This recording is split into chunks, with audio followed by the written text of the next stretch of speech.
If I told anybody how many hours are in the graphics on that Suburban, they would just call some mental facility and sign me up because if you just look at an Indy truck and it's cool, like you look at it and you go, oh, that's cool, and you look at the graphics and everything. Yeah, try to duplicate those.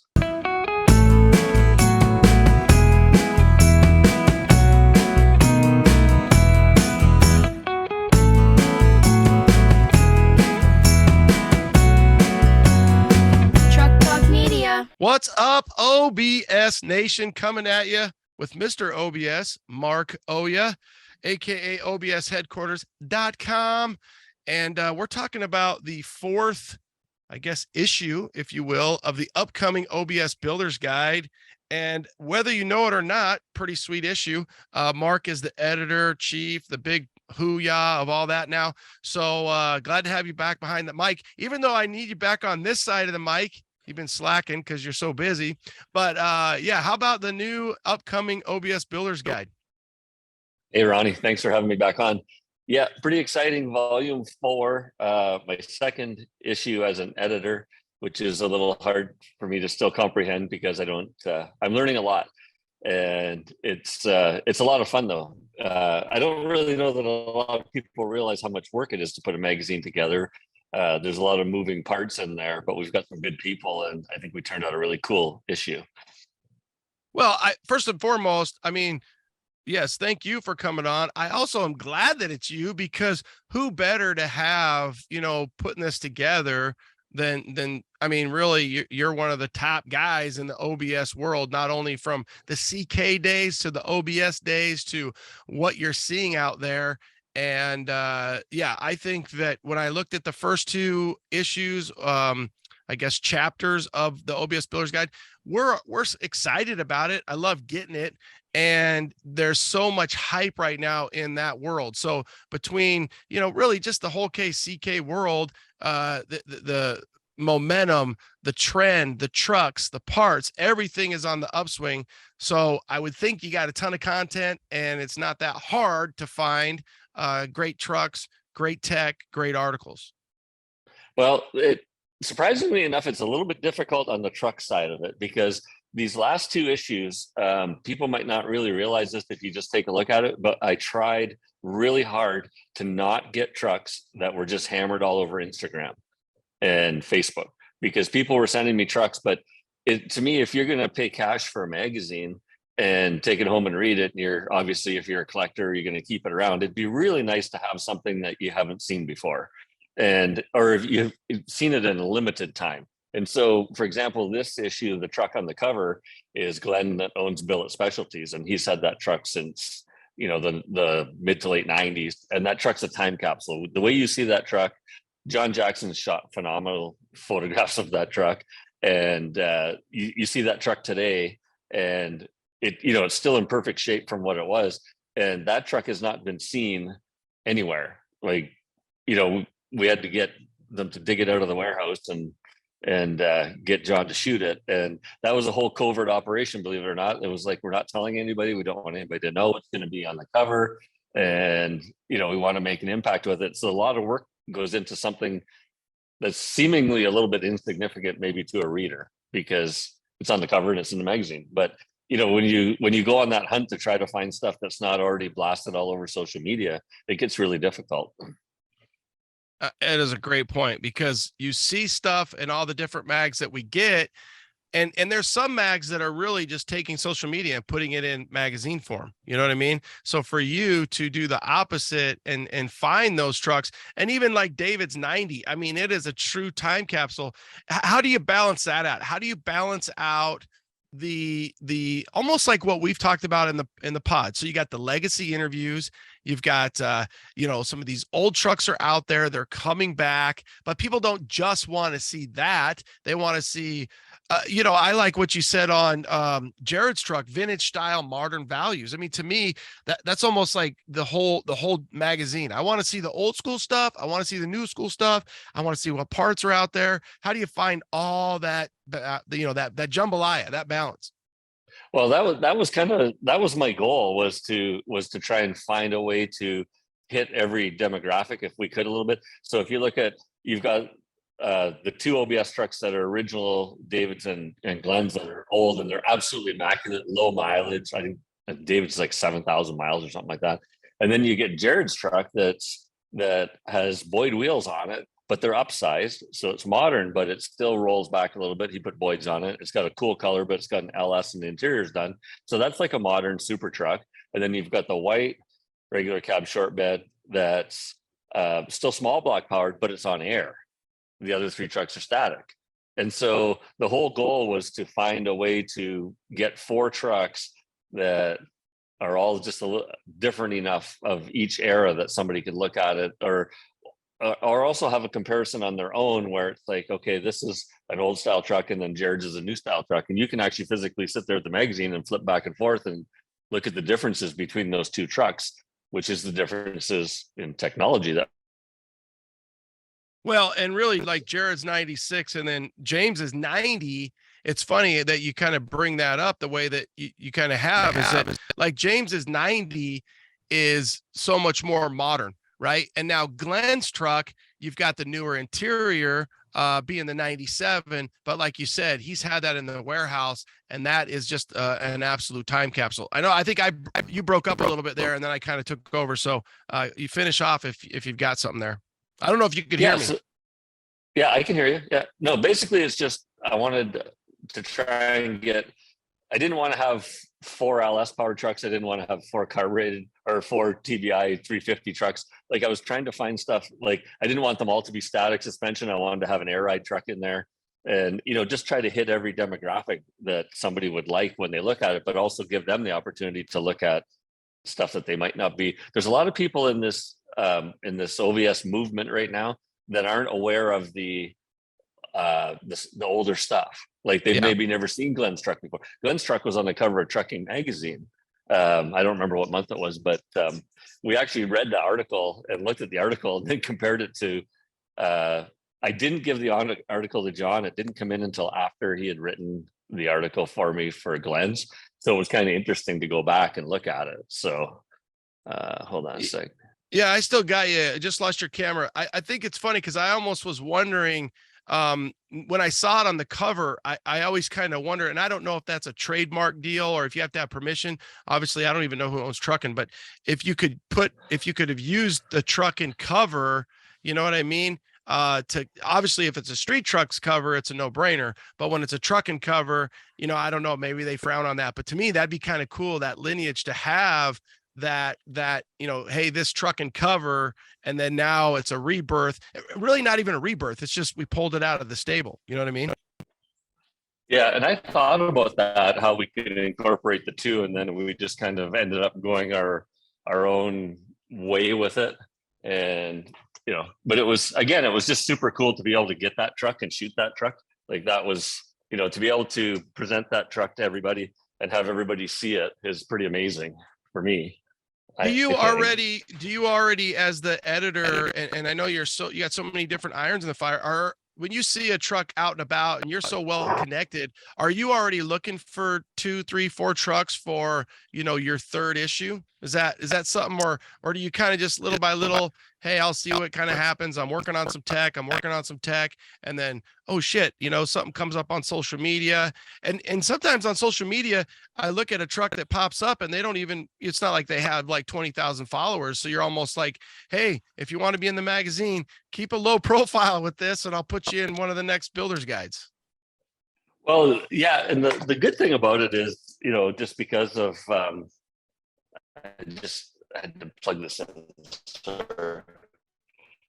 The good thing is that people reach out to me, and I actually feel bad sometimes because they reach out and it's not stuff that's going to work for me. But it's I'm always looking, and actually I've been looking a lot back east also, because there's a lot of cool OBSs out there that you don't see as much. So we're looking everywhere. And then I did a big hunt to try and find ones that are underway, that are being built, like Jeff Volker's truck and stuff like that. So we can follow those along and make sure we capture those as we go. And then those are feature trucks for later on. So the features are actually the hardest when, like I said earlier, when you're trying to find something that's not just all over the internet, it's really difficult. Well, yeah, and you dropped a little teaser there on Jeff Volker's truck. I mean, for the audience, that's going to be safe to say one of the baddest OBSs out there, and for sure one of the baddest Indy trucks. Full roadster shop chassis. I think he took number 2 or number 3 of the OBS roadster shop low pro chassis. He's got AccuAir. He's got Dakota Digital. He's gonna, that the amount of fab, just because he's got heart fab in his back pocket. But that'll be a minimum cover truck, full feature truck. I think he's thinking SEMA 23.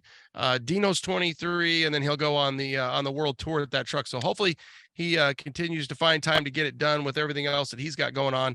The other thing I noticed on this one was a lot of tech. You do a great job on the tech, and that goes back to me to, like you said, some of the readers, your age group is probably 19 to 60. And it's like some of the readers, the younger guys, they might not know about David's truck. They might not remember Glenn's truck. Well, they might be looking at that tech too, right? So you did a great job. You've got the door pins was money. The gate savers a no-brainer, because that's the door pins is old technology, you applying your knowledge. The gate savers, you've got new products, so hey, this is something new for our trucks. And then the door panels as well are going through kind of the handles, same, going back to your old tricks. And then you actually added a fourth one, which was some coilover stuff. So you were busy on just the tech, and I love the tech part of it. Well, I wanted to, and again, this is, some people might not see the humor in this, but if you read the title of the magazine, it says Builder's Guide. So, I didn't want to, you'll notice there's no show coverage in that magazine. And there's no show coverage for a reason, because you can pick up a lot of other magazines that have show coverage in them if that's what you're interested in, and that's cool. Or you can look at the show coverage on the internet. So that stuff's readily available to you if you want to know what was here or what was there. And being that it's titled Builder's Guide, I feel in both issues that I did that I tried to put tech in there. And this one, I thought, I get a lot of calls at the shop, and we get a lot of people reach out, and it's a different demographic. Some of them don't know, like people don't realize the reason that your interior door handle and a lot of times your exterior door handle breaks is because your door pins and bushings are worn out.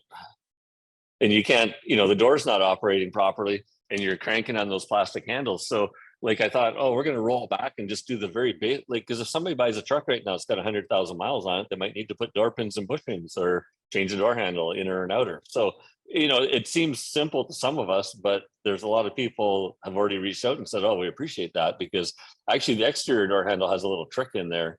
Those door handles are extremely tedious to change if you don't know to take the lock out. And it's in the article, so there's a little hint in there that makes that a 10-minute job instead of a 2-hour job. Well, and the biggest thing about these older trucks, I mean, we know that GM switched everything up with the CK truck when they went to the flush mounted plastic style door handle, but over time, there's inner parts there that can break. We've all known either ourselves or friends that have trucks that the door handle is completely broken. It's just a floppy disk.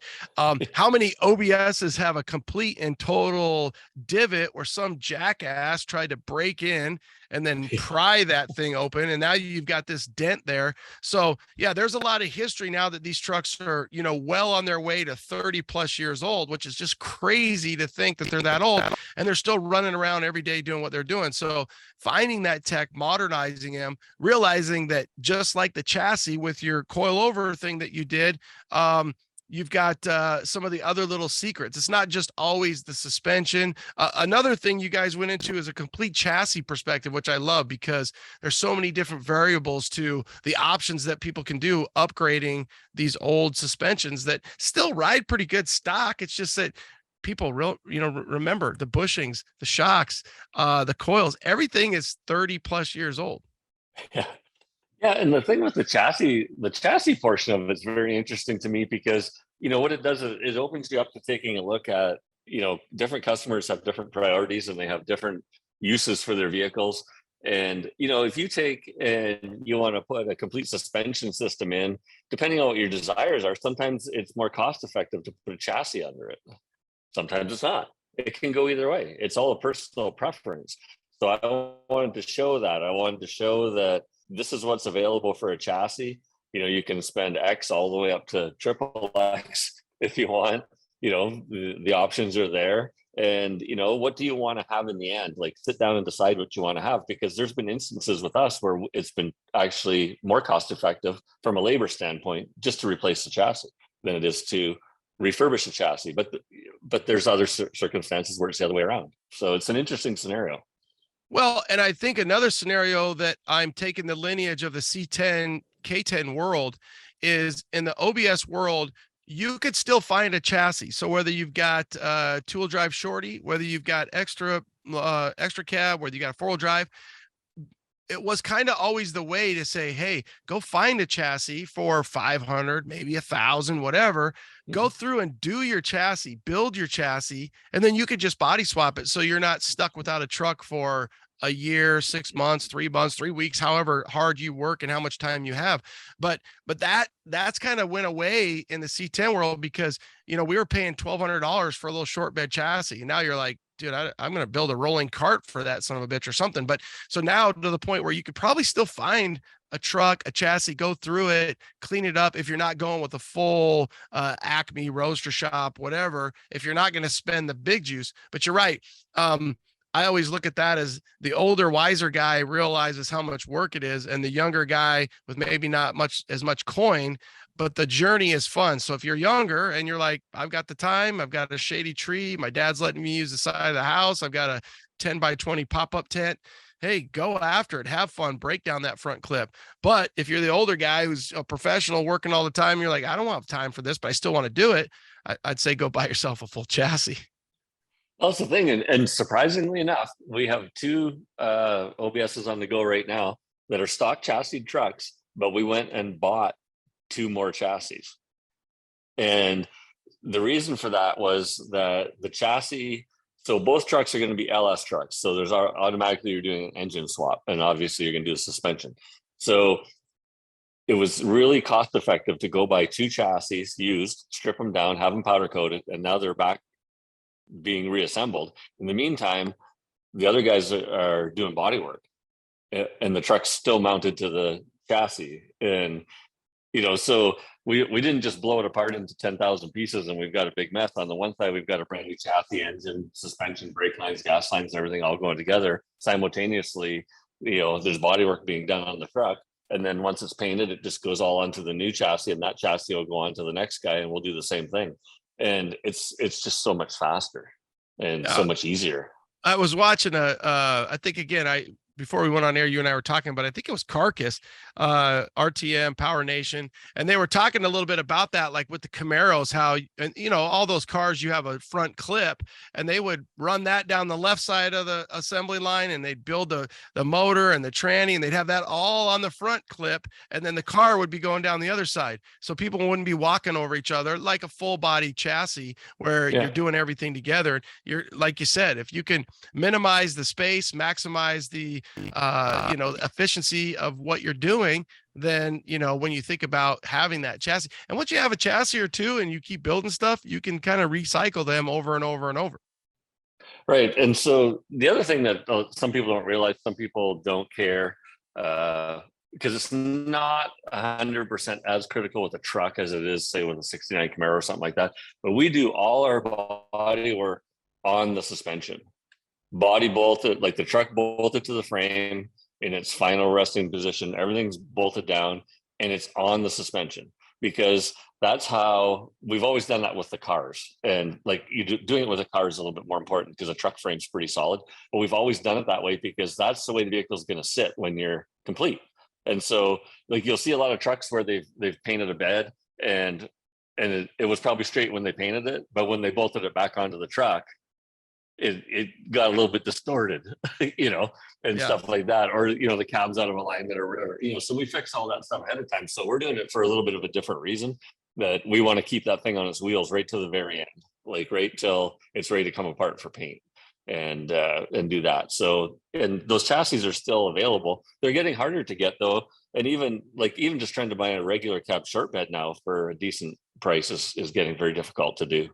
Oh yeah, for sure. I mean, we just had Martin on and he was kind of talking about it and people lost their mind, but ultimately it's the demand is up, the prices are going to be up, I guess the stock is down because, there's still old guys driving them around, but the word's out, right? I mean, it's been going on since you and I got behind the mic with OBS Talk 3 years ago, and people are like, this is the next trend. Hey, for you guys listening, and I don't have any more money or space, but the NBS trucks are next. So it's not a no-brainer, right? The NBS trucks, your 99s, the 07 classics, they come with an LS. So yeah, they're going to be next. So if you want to go run around and find a bunch of NBS stuff and get ahead of the curve, then that's gonna happen. So, but right now we're in the OBS movement, and I do think that this builder's guide is a fun one to break down, because just like you said, you can go subscribe to a plethora of other really awesome magazines that we love if you want to get into show coverage and different things like that. But if you want to get into some tech, and more tech than just you see maybe on a social media platform, obviously YouTube goes into a little bit more depth. But Mark's got a lot of tech in this upcoming issue, no different than your first issue that you did. You've got more and more tech, and that's the fun stuff that you're already doing, and the reader, the fan, the enthusiast gets to take a look at it. And it kind of goes back to that old platform of how we used to sit there. I mean, I used to just take magazines to bed and sit there and just, until I fell asleep reading through them. Yeah. Well, and there's another thing that happened in that magazine that the average person wouldn't really notice. We started the modifications on my Suburban on the Brickyard in the last magazine. We did the grill and did some other stuff, did a tech article on that. But I decided, and so I had to think about how we're going to move forward with that project. And obviously it debuted at SEMA last year, but I decided to put the whole build in that magazine, right? Basically other than the grill, but everything. And it's like you say, it's not a YouTube tutorial. Like, we're not intending to be a tutorial. Like, if you want to know more about any aspect of that build, then you can go to YouTube, or you can call us, or you can call Beltec, or you can call whoever you want and find out more about it. What I wanted to do is give them an overview of what it takes to do a complete vehicle from start to finish. And I wrote the article in the same fashion that we did the truck, obviously, from the start to the end. And I think it's more value for the reader also, because if for some reason they don't pick up the next issue or they miss an issue, they've got a whole build in there, or you can see a whole truck being built right from start to finish. So it's kind of fun. Yeah, and not only that, but on your Indy Burb, another thing that you've done, not only with your tribute truck, I kind of like to coin it Splish Splash, but Splash 2.0, and your Indy Burb, one thing that's very unique for the enthusiast to look at when you're looking at Mark's stuff is those he's from Canada, so bear with me on this. Those decals, those decals are painted. They're not decals, they're not vinyl.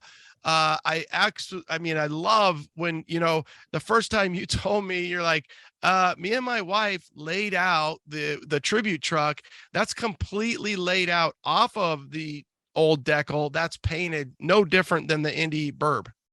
Yeah. And actually, the amount of work is crazy for that. If I told anybody how many hours are in the graphics on that Suburban, they would just call some mental facility and sign me up. Because if you just look at an Indy truck and it's cool, like you look at it and you go, oh, that's cool, and you look at the graphics and everything, yeah, try to duplicate those. And because the problem with those graphics are they roll over top of each other, the colors overlap. Yeah, so which is why we like it so much, right? It's so retro. But it's funny too, what I realized on that you'll get a kick out of this. How on a real Indy pace truck, the graphic stops at the tail light? Yeah. And it doesn't, why it doesn't wrap around the back? Because they couldn't bring it together in the same spot, probably, or something. Yeah, and the trucks are just a little bit different all over the place. Oh, sure. Yeah. So they would have so when you get to the bottom, and so that's an example of how things snowball too, because obviously the truck had taillights when I started it. And then I was looking at it and I thought, I hate how that graphic just ends and there's nothing on the back. It's like an afterthought. The back's just plain and there's just a sticker on there on a real truck. And so I thought, I'm going to wrap those graphics around. So I'm going to fill the taillights. And so we got the taillight fillers from LMC for a pickup, and they're not the same for a Suburban. So we had to I did a lot of modifications at the top where they meet the plastic. But then the very first time I tried to run a tape line all around the back of that thing, yeah, that was fun. Because the Didn't match windows up. are no, the hinges are in one spot, the windows are off a little bit, the doors are off a hair. Nothing that you'd ever see if you're just standing there looking at a white truck. You're not ever going to notice it. But lay a tape line on it and see where it ends up. So every one of those lines is adjusted for, to keep them so that it looks proper. And we actually, what I did, my friend Richard came over and helped me, and we put the real pace truck in the shop, and we traced the bedside down to the top of the first stripe. That's how we did it. So we made a template to the very top of the very first stripe. And then, because that's our datum line basically at that point. Sure. And then because the other thing, then we did it off that, because the other problem is the Suburban's not a regular cab short bed. So we had to stretch all the graphics. So there's way more going on. And then try to get it to meet in the middle in the tailgate somewhere. Yeah. And it was a nightmare. It's a horrible analogy, but it makes me think about doing flooring and then going around an island and then hoping that when you come back around the other side that you're like, well, shit, what am I going to do now? I'm trying to make up and get this all to meet back together. And I could see where especially where GM was like, no, we're not going around the back. We're going to put this little decal on the back with the 50th anniversary thing. And you're like, yeah, because it's a more work. So thank God you're doing a one-off, and not only do you have the eye, the skill, but to get that and the talent to make that happen. Oh, it was funny too, because I actually I did that one by myself. I didn't have any help on that one. And I just locked the shop door and just turned up the radio and just let it rip for like 4 days, laying all that out, because you have to think and you have to concentrate, and you can't it's not a job where you're doing two things at one time. You almost needed like an old school overhead projector to project on the side, and then like have like graph lines so you could because that's how I look at things. I'm like trying to measure it and kind of lay it out. Was there ever a time in that 4 days where you're like, what am I doing and why am I doing this? Did you ever get like defeated or deflated with it? Oh yeah, I was halfway through it, and I was only a third done. I'm halfway through it, but only a third done. That might be another one. Hey, that's another Mark saying. One of his sayings is, I'm so far behind, I'm almost in first place. So I like that. I'm halfway done and only a third of it's done. Yeah, I was getting so discouraged, because it was just, I had to hit these milestones where, so the other thing I did, laying out the stripes was difficult, but the door logos, I had a mask made for the door logos, and then one day I just thought, I'm going to spray those door logos because I just need to see something done. Like I just want to see something finished. Sure. And so I laid them all out on the doors. And that's the other thing, is they're in the same spot as the factory stuff. Like, we took the time to measure it all and make sure it's all in the factory. And then I did the doors, and I was like, okay, that's pretty cool. So, because Steve drew the Suburban with the speed shape lines coming off of it. And that was kind of cool too, Steve Stanford, because that was totally random. I didn't ask him to do that. I didn't really know what we were going to do initially, and hadn't really thought that much about that part of it. And then just one day I opened up Instagram and there's a picture there, like just out of the blue. Never asked for it, never talked about it. And I was like, that's going on the door. And so, and if you look at those lines, if you see that truck in person, where those lines taper off, they go down to like the head of a pin. Like, it's a real tight deal, which is nice. So, I assume that, I remember I had sent you, I was up in Wisconsin, and I saw a full bourbon. They make that black one, right? Yours is completely different. Yep. I wonder how they did that decal through GM, because I don't even know how many Suburbans are. I mean, I'd say there's like 100 of them. I mean, it's definitely not something. And obviously yours is unique because you did the white versus the black. But yeah, I wondered about that, how that would, if you said, no, we'll just take it off the truck versus taking it off the bourbon, which is so damn rare anyways. Yeah, I'm not sure how many bourbons there are. It's crazy. Yeah, there's more. I'll tell you what there is. There's more of those little toys than there is actual bourbons, because you see the little die-cast Suburban toy, but I only literally have seen 2 of those Suburbans that I know of, and I mean they're out there. They're just not something you see. The first time I saw one, I assumed it was fake, and then I did a little research. I'm like, oh shit, they did make a indie burb. You know what I mean? Yeah, and there's probably allegedly there's about 200 long bed pickups too. I think I've seen one picture that I can think of, but yeah, I don't. They were probably a little bit 3/4 ton, and they were workers or something like that. But yeah, that's kind of funny. I think we jammed up again on you. Did we lose you? No, I'm here. He's back. Okay. Hey, I'm glad that you said Steve Stanford, because one of the things I have written down about the mag, and we probably can't get too deep into it, but how about SEMA 2398 Young Guns competition collab? That is one sexy rendering. It's a badass rendering. You're gonna have to get the magazine to look at it. I literally asked Steve to come up with something that was new school, old school, like something that looks like it could be current today, but was a little bit of a throwback to the old stuff. And it took him probably, I don't know, 6 months maybe. And then just one day that showed up, and it's amazing. And that truck is incredible because it's got QA1 suspension, it's got 335s on the back, it's got a LSX with a Herald supercharger on it.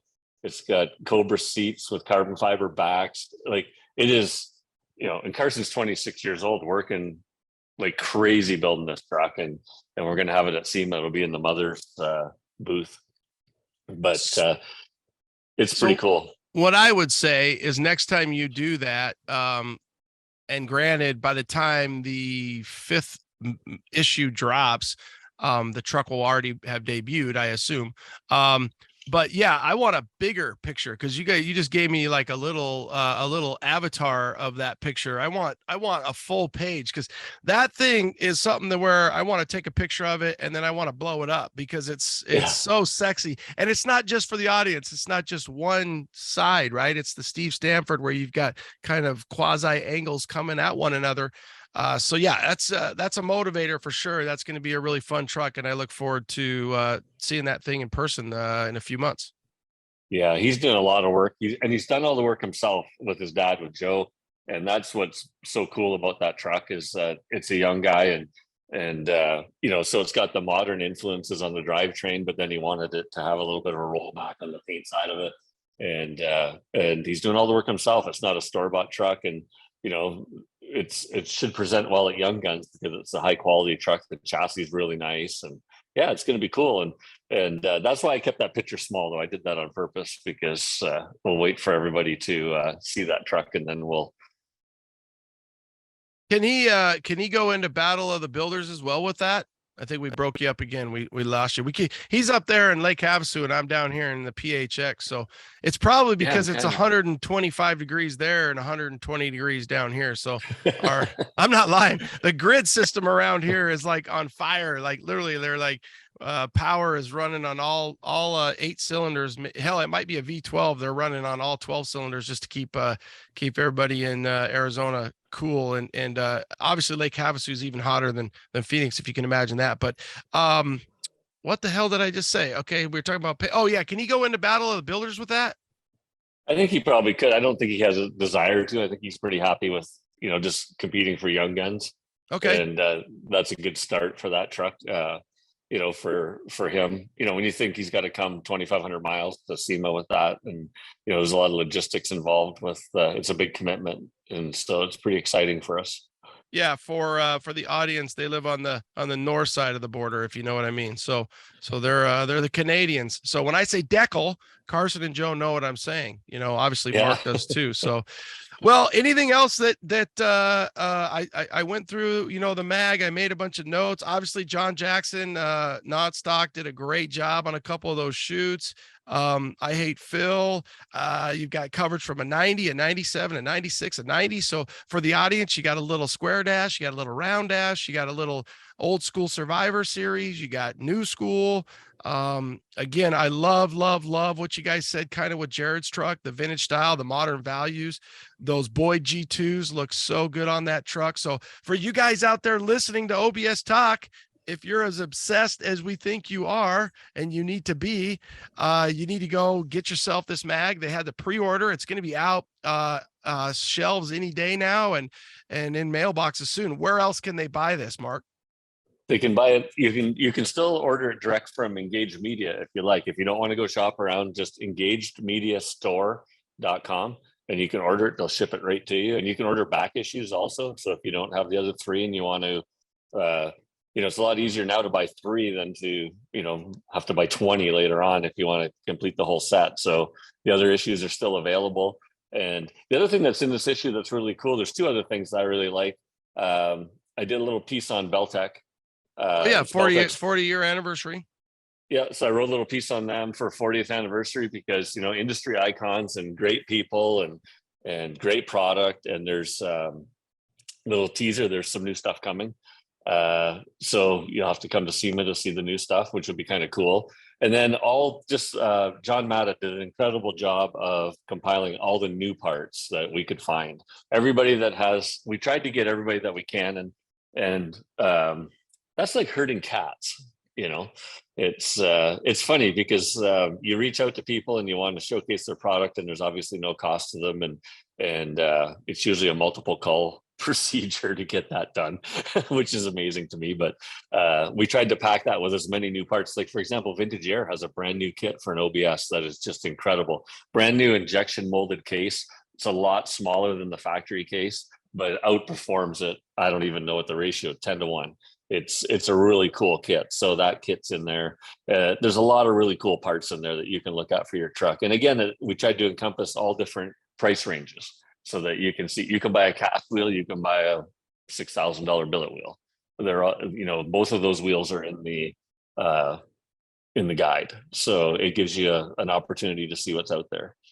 Well, and the Vintage Air is what's so nice about that is it's like I drive my 90 as much as possible to work. I don't have far to go. I love cruising it. And it is funny the amount of lag or power draw when I do hit the switch, so that's what's so nice about the newer, Vintage Air style compressors is they're higher efficiency. But they're not going to be such a draw on your motor. Now they're going to draw. I mean, they're going to draw. You're still in power. You got to get it somewhere. But yeah, all that technology is so much nicer. So anything you can do to upgrade your truck from the Dakota Digital, your upgraded gauges, your Vintage Air. I mean, the recipe, you could always put your spin on it, but some of these parts just make these old trucks. And I know it's crazy still to think that they're old trucks, but a 30-year AC system is an old system. So yeah, anytime you can upgrade that, go through the builder's guide, look at all the new parts, look at all the trucks, look at all the chassis section, the wheel section. It's a jam-packed issue. Well, and also I did a little upgrade on the tribute truck with Randy from Spare Time Billet, and we put all his brand new billet parts in that truck.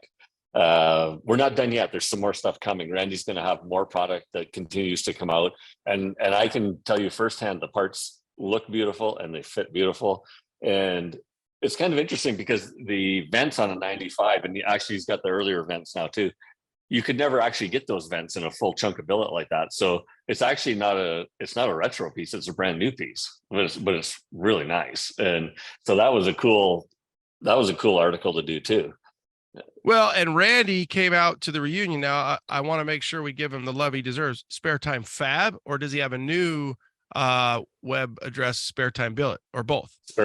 Well, he owns both companies. He started under Spare Time Fab, but now he's branched it off of his other company, and it's called Spare Time Billet. Okay, good. I'm glad, because I didn't want him to be like, what's he talking about? Bottom line is you got to get the mag anyway. You look at it. Randy, the guy is awesome. And same thing. So many companies out there are pushing the envelope. They're looking at old billet, new products. How can we make these trucks better?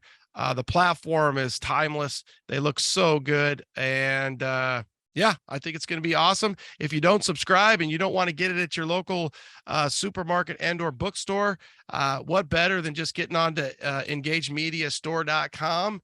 And we posted it. I know Mark's posted it on a few of his outlets. So let's keep print media alive and get this thing ordered. So Mark, as always, you're the OBS specialist. And obsheadquarters.com if you need to get a hold of Mark for anything. Obviously you can hit him up on his different platforms. We keep toying with it. We're gonna get him back behind the mic because we know he's got some guys that he does want to interview. Maybe I'll have you interview Randy. That'd be a good one. But anything else to add? Anything to take you out here? I think if you want to see these trucks, the Brickyard and the Tribute truck will both be at Dino's.